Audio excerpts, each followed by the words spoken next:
നമസ്കാരം.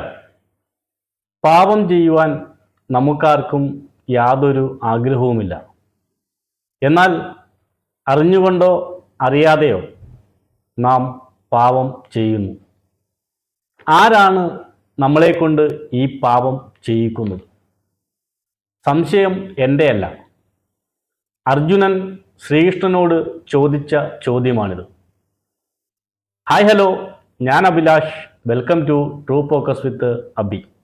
ഭഗവത്ഗീതയിലെ കർമ്മയോഗം എന്ന അധ്യായത്തിൻ്റെ അവസാന ഭാഗത്തിലാണ് അർജുനൻ ശ്രീകൃഷ്ണനോട് ഈ ചോദ്യം ചോദിച്ചത്. ശ്രീകൃഷ്ണൻ പറഞ്ഞ മറുപടി നമ്മളെ വളരെയധികം ചിന്തിപ്പിക്കുന്ന ഒരു മറുപടിയാണ്. അർജുനൻ്റെ ചോദ്യവും മറുപടിയുമാണ് ഇന്നത്തെ വീഡിയോ. അല്ലയോ കൃഷ്ണ, മനുഷ്യന് പാപം ചെയ്യാൻ യാതൊരു ആഗ്രഹവും ഇല്ലെങ്കിലും അവനെക്കൊണ്ട് ഏതോ ഒരു അദൃശ്യ ശക്തി പാപം ചെയ്യിക്കുന്നു. ആരാണ് മനുഷ്യനെ കൊണ്ട് ബലമായി ഈ പാപങ്ങൾ ചെയ്യിക്കുന്നത്? അർജുനന്റെ ഈ ചോദ്യത്തിന് ഭഗവാൻ ശ്രീകൃഷ്ണൻ നൽകുന്ന മറുപടി എന്താണെന്ന് നമുക്ക് നോക്കാം. ഭഗവാൻ ശ്രീകൃഷ്ണൻ പറഞ്ഞ മറുപടി, അർജുന, പുറത്തുനിന്ന് വന്ന ആരുമല്ല മനുഷ്യനെ കൊണ്ട് പാപങ്ങൾ ചെയ്യിക്കുന്നത്.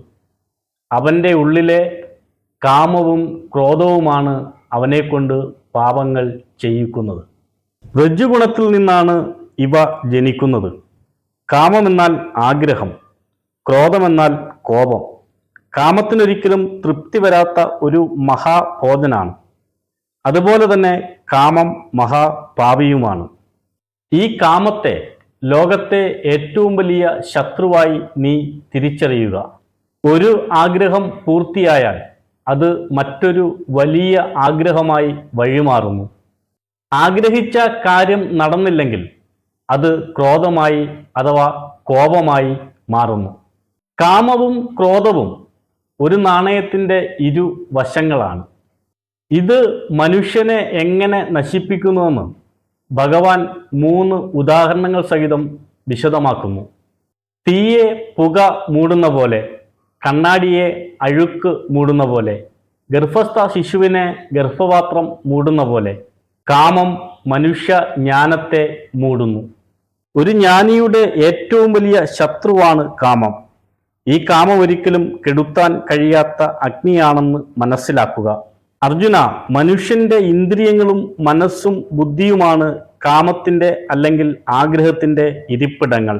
ഇത് മനുഷ്യന്റെ ജ്ഞാനത്തെ മറച്ചുവെച്ച് വലിയ മോഹത്തിൽ വീഴ്ത്തുന്നു. ശത്രു പുറത്തല്ല, നമ്മുടെ ഉള്ളിൽ തന്നെയാണ് ഒളിഞ്ഞിരിക്കുന്നത്. നമ്മുടെ ഉള്ളിൽ നിന്നും നമ്മുടെ ബുദ്ധിയിലേക്ക് പടരുന്ന ആഗ്രഹമെന്ന ശത്രു. ഈ ശത്രുവിനെ എങ്ങനെ കീഴടക്കണമെന്നും ഭഗവാൻ വിവരിക്കുന്നു. അർജുന, നീ നിന്റെ ഇന്ദ്രിയങ്ങളെ നിയന്ത്രിക്കുക. കാമമെന്ന ശത്രുവിനെ സംശയമേതുമില്ലാതെ നശിപ്പിക്കുക. കണ്ടതും കേട്ടതുമായ എല്ലാ കാര്യങ്ങളുടെയും പുറകെ പോകാതെ നിന്റെ മനസ്സിനെ നീ നിയന്ത്രിക്കുക. നിർമ്മലമായ ബുദ്ധി കൊണ്ട് മനസ്സിനെ ഉറപ്പിച്ച് നിർത്തുക.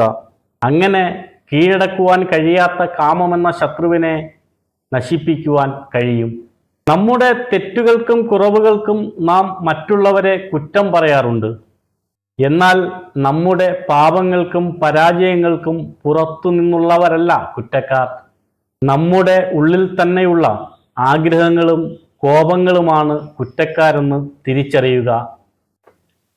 ശ്രീകൃഷ്ണൻ പറഞ്ഞതിൻ്റെ സാരാംശം, നമ്മുടെ ഉള്ളിലെ കോപവും ആഗ്രഹങ്ങളും അടക്കി നിർത്തിയാൽ, നിയന്ത്രിച്ച് നിർത്തിയാൽ നമ്മളെ ആർക്കും തോൽപ്പിക്കാൻ കഴിയത്തില്ല എന്നാണ്.